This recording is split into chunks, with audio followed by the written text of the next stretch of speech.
Space W दे रखा है जिसमें एंट्रीज आती हैं या मैट्रिक्स कह सकते हैं और उन मैट्रिक्स की जो एंट्री हैं वो AIJ से रिप्रेजेंट किया गया है। यहाँ पर इस सब स्पेस में जो एलिमेंट्स हैं AIJ 0 होंगे अगर I की वैल्यू इवन होगी तो। और ये जो मैट्रिक्स इसमें सब स्पेस में बिलोंग करते हैं उनका साइज है 10x10 यानी कि स्क्वायर मैट्रिक्स है वो और 10x10 साइज की है। तो हम एक मैट्रिक्स कंसिडर कर लेते हैं जिसको हम M नाम दे देते हैं, उसको M कॉल कर देते हैं और इसका जो साइज है वो हम 10x10 लेंगे।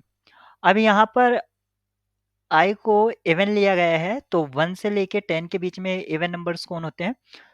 2, 4, 6, 8 और 10 ये इवन नंबर्स होते हैं। अब I की वैल्यू ये होनी चाहिए तो फर्स्ट रो आप मान सकते हैं कि उसमें कॉम्बिनेशन हो सकता है 0 और नॉन 0 का, फर्स्ट नॉन 0 ये मैं कंसिडर कर सकता हूँ। सेकंड को मैंने 0 से रिप्रेजेंट किया, फिर थर्ड को हमने हैश सिंबल से रिप्रेजेंट किया यानी कि इसमें 0 और नॉन 0 हो सकते हैं।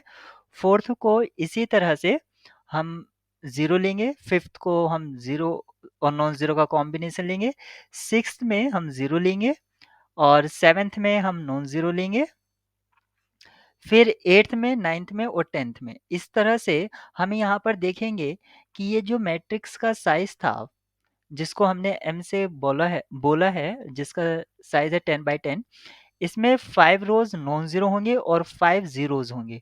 मतलब 5 ज़ीरोज़ होंगे और 5 ज़ीरो और नॉन ज़ीरो का कॉम्बिनेशन होगा। इसका मतलब हुआ कि 50 ऐसे एंट्री होंगी जहाँ पर हम फ्री हैं कि वहाँ पर हम कुछ भी रियल नंबर पुट कर सकते हैं क्योंकि ये जो मैट्रिक्स आ रहा है रियल स्पेस से आ रहा है।